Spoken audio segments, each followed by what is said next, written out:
Sabe aquela sensação, tipo, de que o jogo já começou, enquanto a gente ainda tá ali tentando entender as regras? Nossa, total. É bem essa sensação mesmo. Pois é. Quando a gente olha para a política brasileira hoje, a imagem que vem à mente é exatamente essa. É tipo um tabuleiro de xadrez, sabe? Onde as peças para uma partida que só vai terminar lá em 2026 já estão sendo movidas agora. E, assim, movidas com uma agressividade que impressiona, né? Muito. O mapa da próxima grande disputa pelo poder no Brasil já está totalmente desenhado. E olha, quem está acompanhando a gente precisa saber que o que vamos fazer aqui hoje é uma investigação histórica profunda. Vamos dissecar estratégias, propostas econômicas e aquele xadrez regional da pré-campanha de Flávio Bolsonaro à presidência. Isso. Nós temos em mãos aqui uma pilha de discursos recentes, relatórios de estratégia partidária, um monte de análises focadas nessa movimentação, né? Exato. Mas antes da gente mergulhar de cabeça nos detalhes, tem um aviso muito rápido e super necessário. Fundamental, na verdade. Sim, os documentos que a gente vai analisar hoje representam o planejamento de uma oposição de direita ao atual governo federal.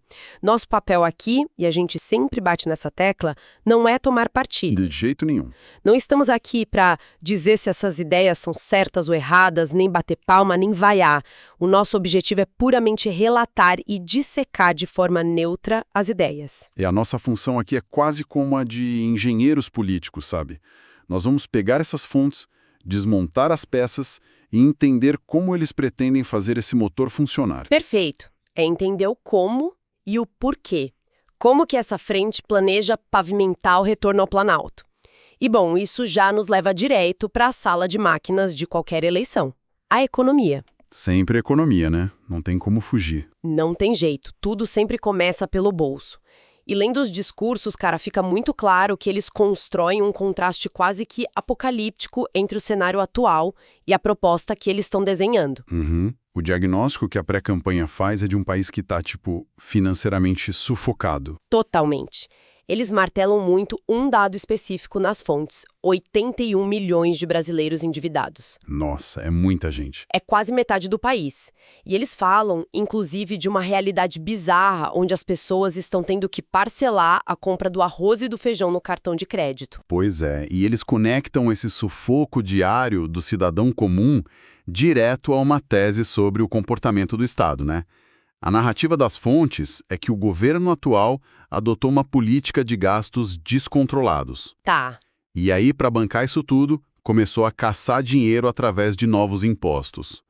O exemplo mais citado por eles, e que gerou um ruído gigantesco no mercado financeiro, foi aquela criação da nova taxa de quase 10% sobre a exportação de petróleo bruto. Peraí, mas vem cá. Por que focar logo na taxa do petróleo? Digo, para quem tá ouvindo a gente agora, pro eleitor comum que tá parcelando arroz, o petróleo parece algo tão distante, né? Parece distante, sim, mas é o símbolo perfeito pro argumento que eles querem vender sobre insegurança jurídica. Ah, entendi. O argumento é mais ou menos o seguinte: o Brasil assinou contratos com operadoras privadas para explorar esse petróleo sob certas regras com algumas isenções, certo? Certo, regras do jogo definidas. Exato. Aí, de repente, o governo atual, precisando fechar as contas, vai lá e cria uma taxa nova na canetada. As fontes usam isso para dizer, olha, se o governo quebra as regras com os gigantes do petróleo no meio do jogo... Como é que um investidor estrangeiro vai ter coragem de colocar dinheiro aqui, né? Precisamente. Essa instabilidade afugenta o capital. Faz todo sentido dentro da narrativa deles. Ok, vamos desempacotar isso. É o argumento de que a regra do jogo simplesmente não é confiável? Isso. E a solução que eles vendem para isso é repetir o que eles chamam de fórmula de sucesso da gestão que começou lá em 2019. O plano é basicamente uma restauração, sabe? Escalar um time de estrelas, né? Isso. Eles citam abertamente o retorno de nomes de peso, como o ex-ministro Paulo Guedes. E a promessa é aquela da autonomia total aos ministérios, cortar a carga tributária agressivamente e digitalizar o Estado. Tudo para atrair de volta aquele dinheiro de fora que fugiu. E para dar um peso de realidade a essa promessa de responsabilidade fiscal, eles resgatam um dado da gestão anterior o tempo todo. Nos relatórios deles, tem uma celebração enorme de que, mesmo durante uma pandemia global, que a gente sabe que paralisou tudo... Sim, e a crise hídrica também, né? A pior em quase um século. Exato. Mesmo com tudo isso, a relação dívida-PIB do Brasil caiu de 75% para 71%. Caramba! A mensagem para o mercado financeiro é muito direta. Eles dizem, nós sabemos como enxugar a máquina. E cravam que o único jeito de baixar as taxas de juros atuais, que travam o crédito de todo mundo, é cortando despesa pública. Sem contar aquela promessa de acabar com a reeleição e fazer as reformas tipo logo no dia 1 de governo. No dia 1, né? Linda essa parte, me veio uma analogia corporativa muito forte à cabeça. É como se eles estivessem olhando para o Estado brasileiro como uma daquelas empresas gigantescas, sabe? Super engessadas e à beira da falência. Boa analogia. Né? Aí a pré-campanha se apresenta como uma nova diretoria. Eles chegam prometendo demitir o excesso, desregulamentar, digitalizar a papelada toda e limpar o balanço financeiro a qualquer custo. É bem por aí. Mas assim, eu fico me perguntando, será que só essa nostalgia, essa promessa de vamos fazer o que já fizemos, é o suficiente para atrair aquele grande investidor? Aquele cara que pense em colocar o dinheiro no Brasil para daqui a 20 anos? Então, essa é a grande dúvida que paira sobre a viabilidade do projeto todo. Porque o dinheiro, no fim das contas, é medroso. Muito medroso. O grande capital internacional procura países com previsibilidade. E aí a gente entra num choque frontal com a segunda parte da estratégia deles. Que é a parte institucional. Isso. Se conectarmos isso ao quadro geral, percebemos um paradoxo. Porque se, por um lado, eles prometem o céu da estabilidade econômica, por outro, as fontes mostram que a verdadeira batalha desta campanha não será nos gráficos do PIB. Não mesmo. Será uma guerra institucional aberta, especialmente na segurança e na justiça. E, nossa, a temperatura dessa guerra é altíssima. Os documentos revelam um ataque muito direto ao Supremo Tribunal Federal. Eles fazem menções nominais ao ministro Alexandre de Moraes, inclusive. Sim, sem meias palavras. A tese principal deles é bater de frente com as chamadas decisões monocráticas. Mas para quem está nos ouvindo e não respira esse juridiquês todo dia, explica pra gente como que uma decisão monocrática afeta, por exemplo, o cara que está lá no Centro-Oeste plantando soja. Por que o agronegócio liga para o STF? Excelente pergunta. Olha só, uma decisão monocrática é quando um único juiz do Supremo, com uma única canetada, suspende uma lei, bloqueia uma obra ou muda a regra do jogo que afeta o país inteiro. Sozinho. Sozinho. Sem esperar que os outros 10 ministros debatam o assunto no plenário. Tá. Agora imagina para o agronegócio. Os caras fazem investimentos bilionários em tecnologia, compram maquinário pesado, fecham contratos de exportação com anos de antecedência. É um planejamento de longo prazo. Exato. Aí o produtor acorda de manhã e descobre que a regra de licenciamento ambiental ou a demarcação de uma área mudou completamente por causa da decisão isolada de um único juiz. Esse é o pior cenário possível para eles. É o que as fontes chamam de paralisia por insegurança jurídica. Entendi. Tá, e qual é a arma que a pré-campanha propõe para enfrentar isso na prática? Porque, assim, reclamar do Supremo no Twitter é uma coisa, mas prometer resolver isso institucionalmente é outra bem diferente, né? É, o buraco é mais embaixo. O mecanismo que eles colocam na mesa, e está lá nos documentos, é a Lei 1079. A famosa lei do impeachment. Isso, a lei que define os crimes de responsabilidade. Só que, no Brasil, quem tem o poder de julgar e afastar o ministro do STF não é a própria Justiça, é o Senado Federal. Ah, então é por isso que a estratégia desce de Brasília e foca tanto na eleição de senadores. Exatamente. O julgamento é político. Eles estão, na prática, transformando a eleição para o legislativo em um referendo popular sobre o judiciário. Matou a charada. A renovação do Senado nas próximas eleições será de 2/3 das cadeiras. É muita vaga. Muita coisa. E o cálculo frio que eles fazem é: se a gente conseguir eleger uma maioria esmagadora de senadores alinhados à nossa plataforma, nós teremos os votos para processar e tirar os ministros do Supremo da cadeira. Nossa! E mais, eles também defendem que o STF vai ter que respeitar qualquer anistia que venha a ser debatida e aprovada pelo Congresso. É uma demarcação de território brutal. O recado é claro: nós vamos usar a força da urna para enquadrar a corte. Caramba, é jogar muito pesado. E esse tom de força bruta não fica só na relação com os juízes, né? A linha dura é a espinha dorsal também da plataforma de segurança pública deles. Sem dúvida. Tem uma comemoração efusiva nas fontes sobre umas vitórias recentes lá no Congresso. Por exemplo, a aprovação de leis onde os líderes de facções, tipo o Comando Vermelho e o PCC, agora podem pegar penas iniciais de 20 a 40 anos. Podendo chegar a 80 anos, dependendo do caso. É muito tempo. E eles também fazem muita questão de focar no porte ilegal de fuzil que virou crime autônomo. Mas me tira uma dúvida, o que tinha acontecido no judiciário antes para eles estarem comemorando tanto essa lei do fuzil agora? Então, o incômodo deles veio de uma decisão passada do STJ, o Superior Tribunal de Justiça. Gerou muita polêmica na época. O que dizia a decisão? Em um julgamento específico, o tribunal considerou que a arma de grosso calibre apreendida com um traficante não deveria gerar um aumento automático da pena. Usaram o argumento técnico de que a arma faria parte da prática usual daquele crime, sabe? Como se fosse uma ferramenta. Isso, como se fosse um instrumento de trabalho ilícito inerente à função do tráfico. Nossa, imagino que a base conservadora deve ter ido à loucura com isso. A loucura total. Por isso a vitória que eles celebram agora é essa lei que torna o porte de fuzil e armas de guerra um crime autônomo e gravíssimo. Tira essa margem para interpretações que eles consideram brandas. Faz sentido a revolta deles. E eles também criticam muito o governo atual, trazendo um relatório do TCU, né, o Tribunal de Contas da União. Sim, o relatório sobre as fronteiras. Isso, o documento atesta um fracasso crônico do governo em controlar as fronteiras brasileiras, que é exatamente por onde entram essas armas pesadas e as drogas. E a resposta da pré-campanha é construir presídios a rodo, porque eles dizem que tem 200 mil mandados de prisão em aberto no país. 200 mil! É gente solta porque não tem vaga no sistema. Exato. Mas aí eu volto num questionamento crítico. Vamos somar tudo. Vamos.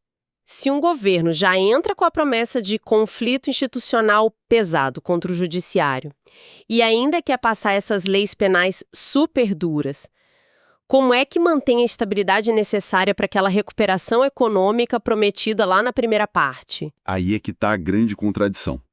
Porque o Paulo Guedes vai precisar de paz para atrair investimento. Como é que você aprova a reforma tributária com Brasília pegando fogo num processo de impeachment contra ministro do STF? A conta não fecha. Para o eleitor ideológico, funciona, porque demonstra força.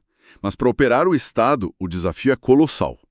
E a única forma de sustentar esse terremoto planejado é tendo um Congresso altamente favorável e governadores aliados. O presidente sozinho não faz isso. E é por isso que a estratégia foge um pouco de Brasília e foca no xadrez regional. E aqui, olha, os documentos mostram uma mudança tática fascinante em relação a 2022. Totalmente diferente. O que é fascinante aqui é notar a evolução da direita. Diferente da campanha anterior, a ordem agora é fechar os palanques estaduais super cedo. O Partido Liberal, o PL, botou uma meta de eleger até 11 governadores. 11 governadores é muita coisa. E eles estão com os olhos vidrados no Nordeste, tentando quebrar a hegemonia da esquerda lá. Exato. E em São Paulo, o grande trunfo é o governador Tarcísio de Freitas. Ele é visto como a ponte direta com o mercado financeiro. As fontes até citam pesquisas de empate técnico na corrida presidencial para mostrar a força. E no Rio de Janeiro também as apostas são altas. Estão focando no Cláudio Castro e no Márcio Canella para o Senado. Eles vão ter que enfrentar nomes fortíssimos da esquerda, como a Benedita da Silva, do PT. É uma briga de gigantes. E tem mais. Tem a tal da diplomacia paralela. Ah, o Eduardo Bolsonaro. Sim. O Eduardo atuando fora do Brasil, indo para os Estados Unidos, para Israel. As fontes citam ele como um grande articulador internacional. A ideia é contrastar com a diplomacia do governo Lula, que eles acusam de se alinhar a ditaduras e alienar aliados históricos. Exatamente.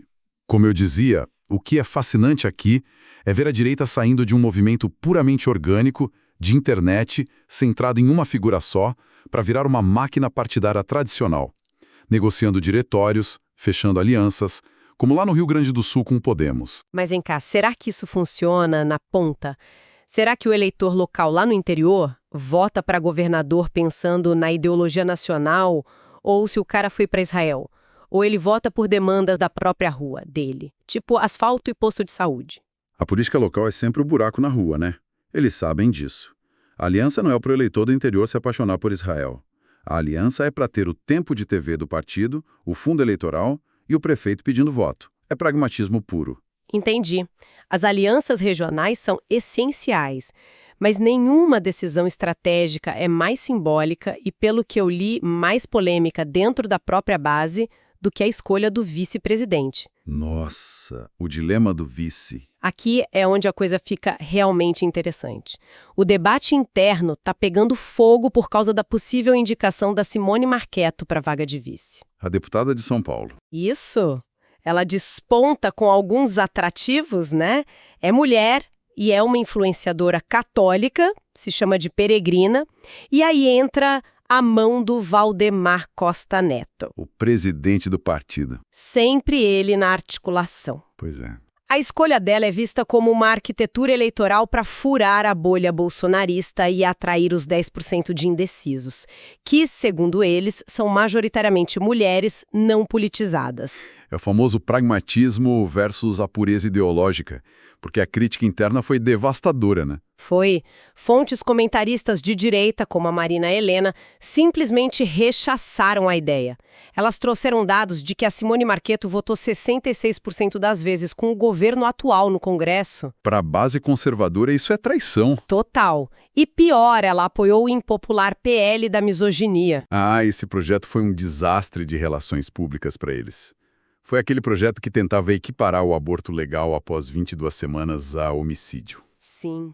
Criminalizando inclusive vítimas de estupro, as mulheres conservadoras acharam um absurdo. E o argumento da Marina Helena é muito bom. Ela diz que tentar ganhar votos apenas colocando uma mulher na chapa é subestimar a inteligência do eleitorado feminino. Com certeza. O eleitorado quer propostas reais. Exato. As mulheres querem saber de creche, de economia. Não é à toa que nomes de peso como o Zema ou a Tereza Cristina são lembrados o tempo todo como opções melhores. E olha, tem um risco institucional gigante aí que o Dr. André Marcília aponta nas análises. O Marcília trouxe um ponto de tensão altíssimo. Ele fala da interferência do TSE. Isso. Devido à forte interferência do STF e do TSE hoje, ele diz que o vice tem chances reais de acabar governando, se a chapa for cassada ou o presidente impedido. Então escolher um vice água com açúcar só por cálculo eleitoral é um risco gigantesco. É a minha analogia do avião. Imagina só, você escolhe um copiloto que não entende nada de pilotar o avião, só porque ele atrai mais passageiros para a companhia. E se o piloto principal infartar no meio do voo? O avião cai. Cai. O pragmatismo exige abrir mão da pureza, mas cria rachaduras na base fiel. O partido quer atrair indecisos, mas se a base mais radical se sentir traída, eles cruzam os braços na reta final da eleição. E campanha sem militância orgânica não vai para frente. É um equilíbrio impossível. Bom, para resumir o nosso mergulho profundo de hoje, a gente viu a anatomia de uma estratégia de poder complexa, a promessa nostálgica de choque na economia, a promessa de força bruta contra o crime e contra o judiciário. O xadrez regional pragmático. Sim, e a tensão enorme entre agradar o partido ou agradar a base ideológica na hora de escolher o vice. É um mapa e tanto. E isso me deixa com um pensamento final, uma provocação mesmo. Manda. Quando movimentos políticos moldam suas chapas e alianças, já contando com o fato de que a justiça eleitoral pode caçar os candidatos a qualquer momento, ao ponto do vice ser visto como um presidente de emergência, a nossa atenção não deveria estar em outro lugar? Como assim? Fica a reflexão. Será que as eleições modernas estão se tornando menos sobre o grande debate de ideias para o país e mais sobre a sobrevivência num complexo jogo jurídico? Uma excelente pergunta para quem acompanha de perto os ciclos do poder. A judicialização da política virou a regra do jogo. Exatamente. E para quem chegou até aqui com a gente, olha, você já sabe mais do que 95% das pessoas sobre o que realmente está acontecendo nos bastidores. Então, já deixa seu like agora. Muito importante. Sim, lá no BR Global comenta qual foi o ponto que mais te chocou nessa análise toda, o que vai acontecer em outubro, comenta lá. E, claro, compartilha esse bate-papo com quem precisa entender o mundo de verdade. Isso aí. Até a próxima investigação. Até a próxima, pessoal!